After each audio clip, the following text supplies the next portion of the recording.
Hello everybody, it's everyone's favourite feisty feline, Xephas Gracepaws here. If you're new around here, please subscribe and ring that bell for more furry fandom related content. Also, if you're new around here, why not join my Discord community, link in the description. Today we are back in Lovers of Aether, so without further ado, let's jump straight in. Let's get ourselves a date for this prom dance thing. Okay, so we've got a few people we can talk to. Claren, Zetterburn, Maple. Let's start with Claren, because Claren's cute. Hey girl, what's up? Claren sneakily looks down either end of the hallway before slinking into an empty room. Being the creepy voyeur that I am, I decide to follow her. Oh, it does know me. That's a joke. She kneels down and pulls some kind of electrical device out of her laptop? No, out of her backpack, which she plants on the wall. Is she like planting? I don't know where this is going.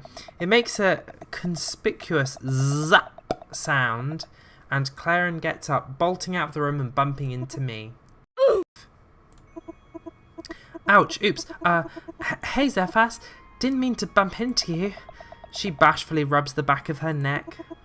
It's no prob. Hey, what was that weird device you were using back there? Claren does a startled jump but quickly composes herself. Oh, that was a cell phone charger. Yeah, just a cell phone charger. That's all. That's not very convincing. Alright, what do we do? Do we go for the play along, the question, or the change of the subject? I think we want to, like, she obviously doesn't feel comfortable talking about this. This is, like, great advice for real life also. She obviously doesn't feel comfortable talking about this. So, let's just change the subject to make it less awkward. That's what I'd do, I guess. Though I've never seen somebody plant an IED on a wall, so... How about that Rasta character, huh? He's a real knucklehead, don't you think? Yeah, a real interesting character, that Rasta. There's an awkward pause. Oh no, we've made it more awkward. My life be like, well hey, it was good talking to you, Xephas. I've got to run. Maybe we can talk after class? Oh, did it work? She's definitely up to something. But what? The PA system cuts in, ushering us to our next destination.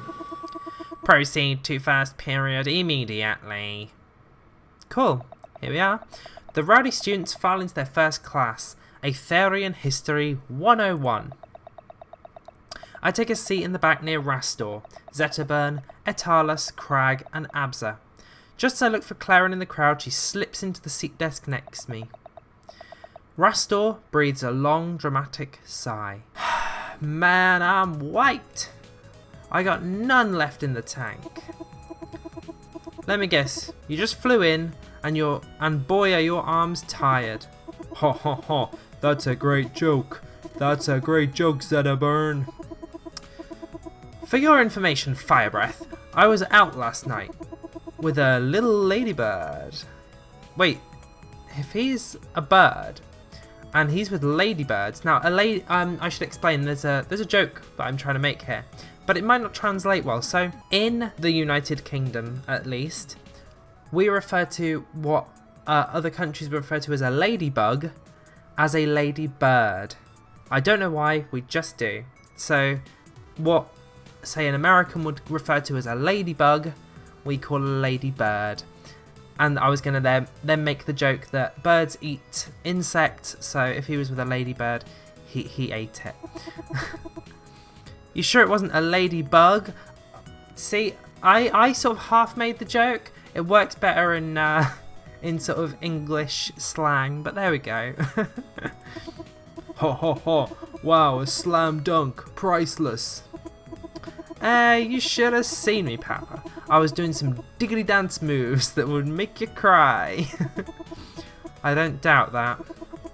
Raster is so cool, you guys. He's got so many tricks with the chicks. Illusions, more like. I don't get it. I like this guy. He's big and dumb. Did anybody study for the test today? What? There's a test? With that, Mrs. Granny gently raps on the board with her cane. Alrighty class, shut your mouths. Today is your first test of the school year on Aetherian history. These are all basic questions about the world around you. You should have no trouble answering them. Oh my god. We actually have to answer. There's a help button. Brilliant. Watertown is the blank capital. I don't know. Should we just click the help button for every... Go on. Help. Oh, we can ask people for... Absa. Help me. She's not going to help. Home of the Water Trading Company. You can figure it out from there. Merchant. Thank you, Absa. What is the name of the military arm of the Air Nation? Absa, help.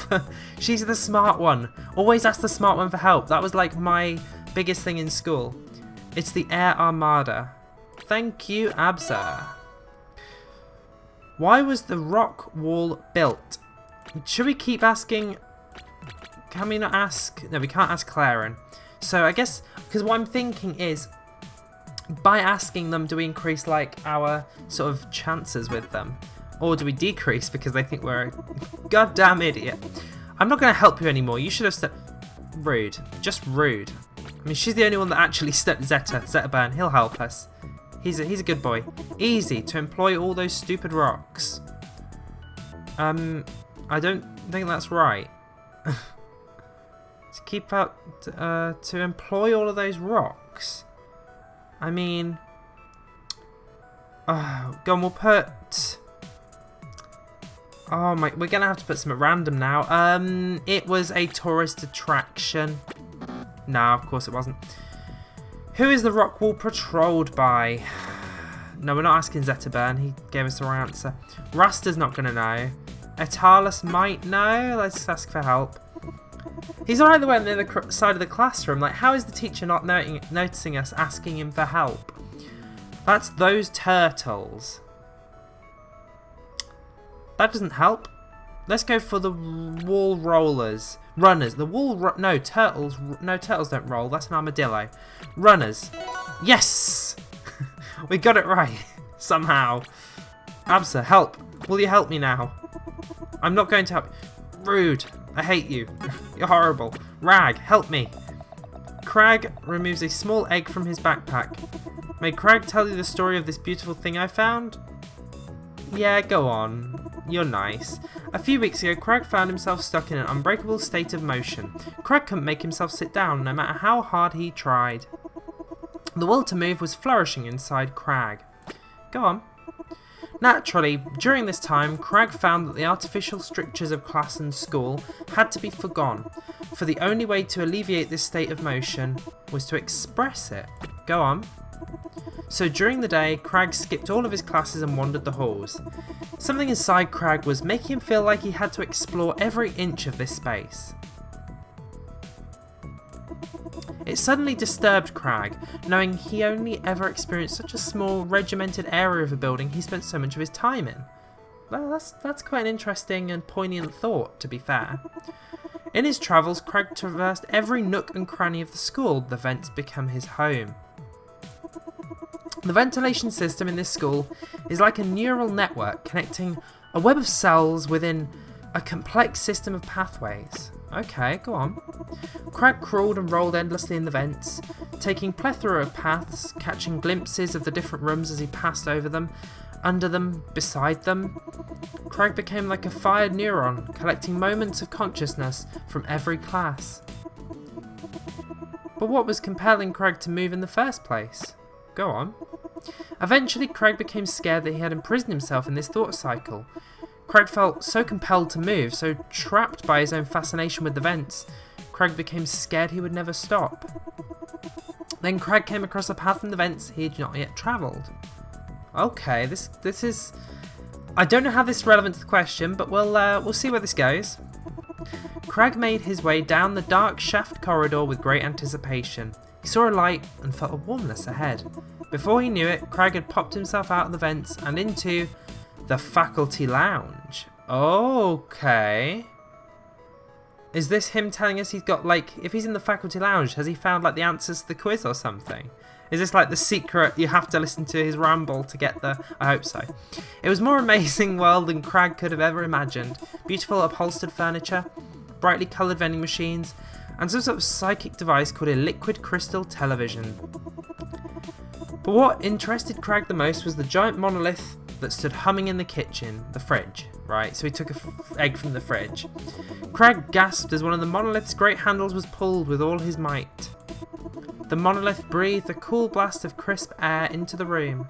The feeling was divine on Crab's aching, sweating body that had been rolling and crawling for so long.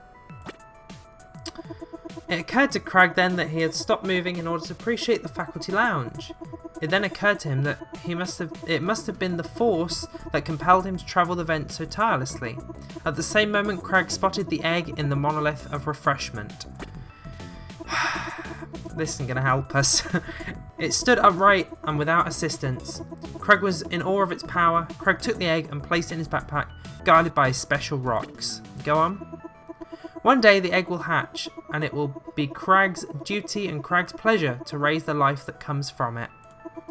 Right now, Crag too is an egg.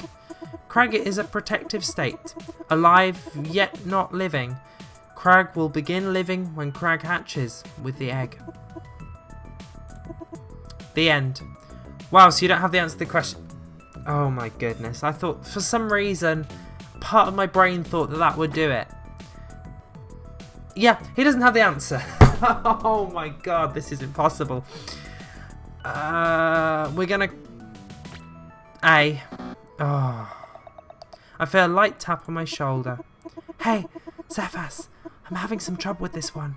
You wouldn't know the answer, would you? Yeah, it's... the feathers of the flying foot. No, that's the one I gave. No, that's wrong. I'm not sure about that, but if you say so... No, it's wrong! It's definitely right. I double checked with someone. You cheated? Well, yeah, normally I wouldn't cheat, but you asked. That's really sweet, Xephas. Enough dawdling. Idle minds are the devil's discotheque. So get your books and get moving. Okay, we're back in the hallway.